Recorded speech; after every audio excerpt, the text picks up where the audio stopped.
Hello my dear friends, welcome to our YouTube channel Shri logics and tricks.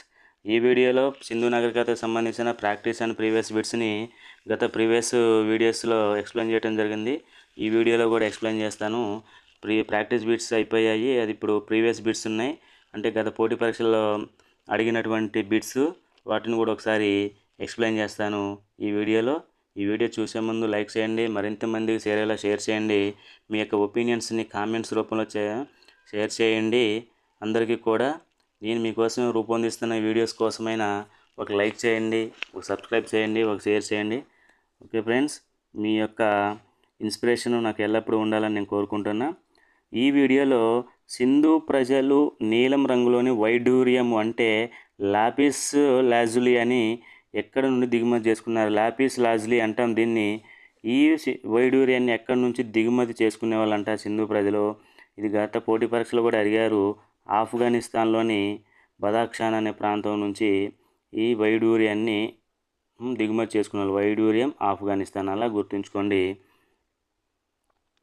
జనాభా పరంగా అన్నిటికన్నా పెద్ద నగరం ఏది? పెద్ద సింధు నగరం ఏది? జనాభా పరంగా అన్నిటికన్నా పెద్ద సింధు నగరం మొహంజోదారో. ఇక్కడ చూడండి, సింధు నాగరికత మొత్తం మీద మనుషుల పరంగా అంటే జనాభా పరంగా మొహంజోదారో, మనుషుల పరంగా మొహంజోదారో, వైశాల్య పరంగా కూడా మొహంజోదారో అని. కానీ ఓన్లీ ఇండియాలో అయితే రాకీ గర్హ్, దీని గురించి నేను ప్రీవియస్ వీడియోలో వివరించడం జరిగింది. మన ఇండియాలోనైతే రాకీ గర్హ్. అదేవిధంగా మొత్తం సింధు నాగరికత మొత్తం మీద అయితే పెద్దది మొహంజోదారో. సింధు నాగరికతలో వర్తకం ఏ పద్ధతిలో పాటించారు? దాదాపు 3000 అంటే ఇప్పుడు 5000 సంవత్సరాల క్రితం కావున ఇది మొత్తం కూడా వర్తకం ఏ పద్ధతిలో ఉండేది? వస్తు వినిమయ పద్ధతి ఉండేది. అంటే తమ దగ్గర ఉన్న వస్తువులను ఇతరులకు ఇచ్చి వారికైనా అవసరమైన వస్తువులను ఇతరుల వద్ద నుంచి తీసుకోవడాన్ని వస్తు వినిమయ పద్ధతి అంటాము. ఈ వస్తు వినిమయ పద్ధతి అనేది సింధు నాగరికతలో వర్తకంలో పద్ధతి పాటించడం జరిగింది. వస్తు వినిమయం అంటే మన దగ్గర ఉన్న వస్తువులను అవతల వారికి ఇచ్చి మనకు అవసరమైన వస్తువులను అవతల వారి నుంచి తీసుకునే పద్ధతిని వస్తు వినిమయ పద్ధతి అంటారు. ఈ క్రింది వనరులో ఏది హరప్పా నాగరికత వాసులు సుదూర ప్రాంతాలకు సమాచారం చేరవేయడానికి ఎక్కువగా ఉపయోగించినవి? వేటిని ఎక్కువగా ఉపయోగించారు? తాళపత్రాలపై రాతల, రాతి పలకల, పావురాలు మరియు చిలకల, అదేవిధంగా ముద్రికలు మరియు ముద్రలు. ఏటిని ఎక్కువగా ఉపయోగించారు? వాళ్ళు ముద్రికలను ఎక్కువగా ఉపయోగించడం జరిగింది. అందుకనే సింధు నాగరికత మొత్తం మీద మనకు ముద్రికలు ఎక్కువగా లభించాయి. దాదాపు 4000 ముద్రికలు లభించడం జరిగింది. క్రింది హరప్పా నాగరికతలో పురావస్తు ఆధారాలను జతపరచము. ఈ పురావస్తు ఆధారాల మీద ప్రశ్నలు తరచుగా అడుగుతున్నారు. ఇది గతంలో అడిగినటువంటి ప్రశ్నే. హరప్పాలో ఏం బయటపడింది? మహాస్నానవాటిక, ధాన్యం పట్టు, రేవు పట్టణం, ధాన్యగారం. హరప్పాలో వచ్చేసి ధాన్యగారం బయటపడింది. మొహంజోదారోలో వచ్చేసి మహాస్నానవాటిక బయటపడింది. లోతాల్లో వచ్చేసి రేవు పట్టణం, రంగపూర్ వచ్చేసి ధాన్యం పట్టు. 4, అదేవిధంగా 1, నెక్స్ట్ 3, 2. 4, 1, 3, 2 అంటే 1 సరైంది. దీన్ని ఈజీగా ఎలా గుర్తించవచ్చు? లోతాల్లో రేవు పట్టణం. సింధు నాగరికత యొక్క రేవు పట్టణం ఏంటి? లోతాల్. మరి సముద్ర తీరంలో రేవు ఉండాలంటే, రేవు ఏర్పడాలి అంటే సముద్ర తీరంలో ఎక్కువ లోతు ఉండాలి. లోతు అంటే లోతాలు, రేవు అంటే రేవుపట్నం. రేవుపట్నం ఉన్న నగరం లోతాల్, అలా గుర్తుంచుకోండి. వరిలో చివరి అక్షరం రి, రంగాపూర్లో రా ఉంది. వరి అంటే ధాన్యం పొట్టు ఎక్కడ దొరికింది? రంగాపూర్లో దొరికింది. మరి మహాస్నానవాటిక అంటే తెలుసు మనకి, ఇంకా మొహంజోదారో అనగానే మహాస్నానవాటిక గుర్తు రావాలి. హరప్పాలో ధాన్యాగారం కూడా బయటపడింది. మరి అతిపెద్ద ధాన్యాగారం మొహంజోదారోలో కూడా బయటపడింది. ధాన్యాగారం అక్కడ కూడా ఉంది. అదేం సార్ మరి మొహంజోదారో పెట్టవచ్చా అంటే, ఇక్కడున్న ఆప్షన్స్కి హరప్పాలో కూడా ఉంది. ఇక్కడున్న ఆప్షన్స్కి ఏది యాప్ట్ అవుతుందో చూసుకొని మనం సెలెక్ట్ చేసుకోవాల్సి ఉంటుంది. సింధు నాగరికతలో అగ్ని ఆరాధన జరిగినట్లు అగ్నిహోమ వేదికలు ఏ ప్రాంతంలో బయటపడినవి? మరి సుర్కటోడా, ఆలంగిర్పూర్, కాళీబంగన్, శాన్హిదారో మరి ఎక్కడ బయటపడింది? కేవలం కాళీబంగన్లోనే మాత్రమే బయటపడింది. అగ్నిహోమ వేదికలో మన గత క్లాసులో మనం చెప్పుకోవడం జరిగింది. కేవలం మన ఇండియాలోని ప్రాంతాల్లోని ఇవి బయటపడటం జరిగింది అగ్నిహోమ వేదికలో. నేను దీన్ని మనకి కోడ్ రూపొందించాను చూడండి. హోమగుండాలు లోతులో నిర్మించి కట్టెలు కాలిస్తే బొగ్గుగా మారాయి. హోమగుండాలు లోతులో నిర్మించి కట్టెలు కాలిస్తే బొగ్గుగా మారాయి. లోతులు అంటే లోతాలు, ఇక్కడ కాలిస్తే అంటే కాళీబంగన్, బొగ్గుగాల బో అంటే బనవాలి. ఇలా గుర్తుంచుకోండి.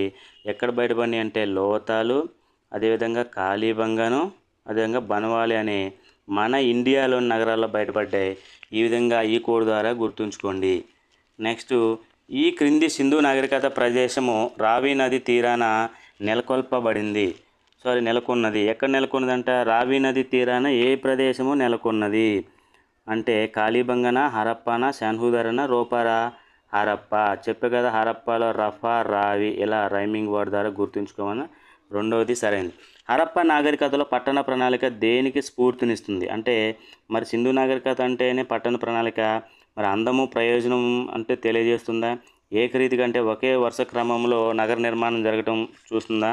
పారిశుద్ధ్యము మరియు ప్రజా ఆరోగ్యం గురించా? జనాభాపరమైన అంశం అంటే పారిశుద్ధ్యము మరియు ప్రజా ఆరోగ్యం గురించి తెలియజేస్తుంది పట్టణ ప్రణాళిక. వారు నిర్మించిన గ్రిడ్ వ్యవస్థ, మురుగునీటి వ్యవస్థలు కావచ్చు, వీధి దీపాలు కావచ్చు, మరి విల్లను వెనక వైపు అంటే తలుపులు కిటికీలు వెనక వైపు ఉండేటట్లు ఆరోగ్యం గురించి ఇవన్నీ దృష్టిలో పెట్టుకొని రూపొందించడం జరిగింది. కాబట్టి పారిశుద్ధ్యం మరియు ప్రజారోగ్యం చాలా ఇంపార్టెంట్ ఇచ్చారు వాళ్ళు.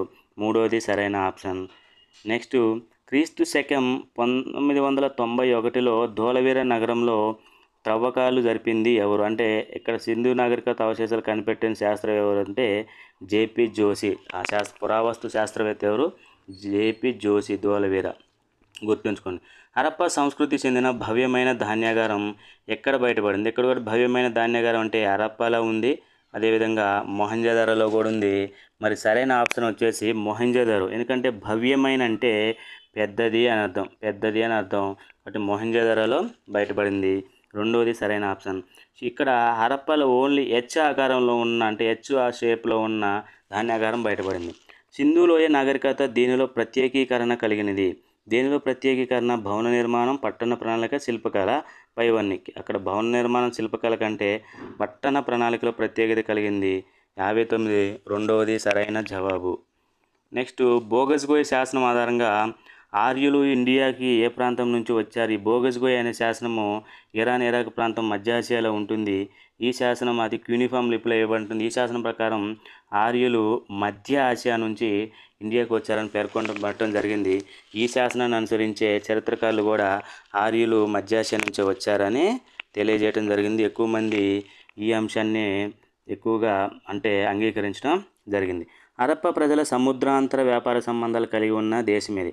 హరప్ప ప్రజలు ఎవరితో వ్యాపారం చేశారు? కేవలం మెసపటోమియాతో మాత్రమే వ్యాపార సంబంధాలు కలిగి ఉన్నారు. మెసపటోమియా అంటే సుమేరియా, అలా గుర్తుంచుకోండి. మొహంజదారోలో బయటపడిన పశుపతి ముద్ర మీద ఏ జంతువు బొమ్మ చెక్కబడలేదు? ఇది కూడా ఇందాక ఎక్స్ప్లెయిన్ చేయడం జరిగింది ప్రీవియస్ వీడియోలో. పశుపతి ముద్ర మీద అంటే బెర్ట్, అదేవిధంగా 2 జింకలు ఉన్నాయి. బెర్ట్ అంటే బఫెల్లో, గేదె, ఎలిఫెంట్, రైనోసారస్, టైగరు. ఇక్కడ ఏముంది? ఏనుగు ఉంది, పులి ఉంది, ఖడ్గమృగం ఉంది అంటే సింహం లేదు. లేని జంతువు వచ్చేసి సింహం అంటే రెండో ఆన్సరు సరైన జవాబు. నెక్స్ట్, మొహంజదారో ఏ నదీ తీరంలో ఉంది? మొహంజదారో ఎక్కడుంది?